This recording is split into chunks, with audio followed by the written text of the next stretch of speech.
Now to go to the Olympics, where Japanese tennis star Naomi Osaka has suffered a shock exit in her home Olympics, Osaka.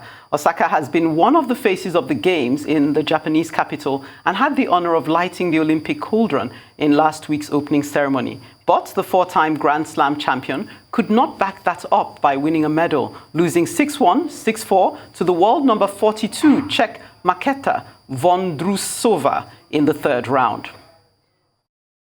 And our correspondent Phil Crowley is in Tokyo, and he joins us now. Now, Philip, let's start it off from Naomi Osaka. The defeat, of course, in the tennis event and her departure from the tournament must be the biggest shock from day 3 of events yesterday. Give us your reactions there in Tokyo. Yeah, I think you're right. And let's start with the reaction from Naomi Osaka herself, saying after the game and actually commenting on the pressure that she might have felt on her shoulders, maybe from the host nation, her host nation of Japan. She said that it was, quote, a bit much. Talking about the pressure there, and also going on to say that, quote, this one sucks more than the others. Speaking of past defeats, of course, this was supposed to be Naomi Osaka's big return to the world stage. She is a superstar here in Japan. This is a country in shock after her defeat, a relatively clear defeat, this one, to the former French Open finalist from the Czech Republic. I think Naomi Osaka will be very, very disappointed, especially after what had come before, after all. Her lighting the Olympic flame here in the Olympic Stadium, you see behind me, that is something she will never forget, and that is one of the indelible images that we will have from these Olympic Games. But she is now out of the tournament. This was supposed to be her return to the world stage after having left the French Open. You might remember that she refused to take part in press conferences. She said to preserve her mental health. Then from there on, she decided also to not take part in Wimbledon, and this was her return to the world stage. But it was a relatively short one. Again, this is a country that is in shock. She is one of the absolute favorites, local heroes here in the host country. Yes, you say, do we remember the French Open? How could we forget? But another shock defeat is the former gold medalist US gymnast Simone Biles, who appears to be out of the Games. Do tell us more, Philip.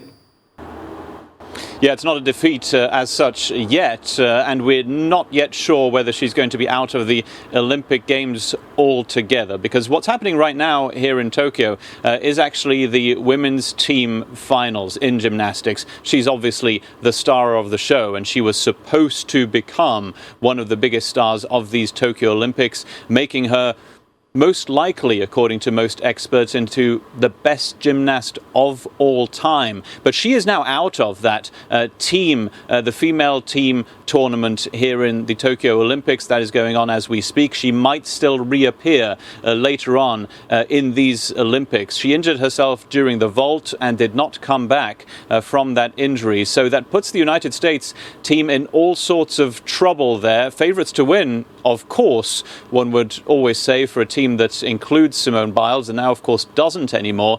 The Russian Olympic Committee, as the Russian team is called here officially, are now the favorites to win this, I believe, because it's going on as we speak, but also strong teams from the likes of China and Japan. The departure of Simone Biles, and still we're not sure whether it's just from this competition or from the whole of the Olympic Games. Whatever the end of that is, a big blow to these Olympic Games, to the US gymnastics team, and just to the image that this Olympic Games wanted to have abroad of these young female stars. We lost 2 of them today. One, again, Simone Biles for one competition so far, and Naomi Osaka, of course, for the whole of the rest of these Olympic Games. Well, I must imagine how people are feeling, especially in the United States. So much was actually so much was in line, all right, in terms of Simone Biles and expectations. But now, talking about expectations, the COVID-19 pandemic has had a huge impact on these games, with all of those restrictions on spectators and athletes alike. But the number of infections are still going up, with record new cases reported every single day. What's the impact of COVID-19 on the tournament so far? Well, tell you what, essentially from the get-go, nothing has changed. This is an Olympic Games entirely without people in the stands. It's a bit of a sad sight, frankly, to enter these arenas and not have any crowd noise whatsoever. That's going to stay that way during these whole Olympic Games, especially now that we're having this continuing increase in numbers of positive COVID-19 cases here in Tokyo. In terms of the protocol and the kind of safety measures that have been taken, those won't change either. It essentially means that if an athlete is positive with COVID-19, he or she has to go into isolation and their Olympic Games are essentially over. We haven't had that many cases during these Olympic Games among athletes, just over 20. So that only a really big outbreak among athletes, a huge outbreak, I think, could possibly lead to a postponement of these Olympic Games. I think that is not a realistic possibility at this point. Let me take you through these daily figures that have made it into a record day of daily positive COVID-19 cases here in Tokyo, because it's 2,848 in just one day, making that a total number of over 200,000 for Tokyo since the start of the pandemic. That's a lot. It's not more than in other big cities like New York City, for example, and others that were hit particularly hard, but it still leads to that fourth state of emergency we have here in Tokyo, and to all of those restrictions. The state of emergency meaning that restaurants, for example, have to close here at 8 p.m. And of course, the most important statistic here is that just under 3,000 people are in hospital here right now. And there was always that fear that with nurses and medical staff being dedicated to the Olympic Games, that there might not be enough to take care of COVID-19 patients in case of an enormous increase. That's not happening right now, but will be a worry throughout these games. Okay, Philip, now for possibly some good news, we hope.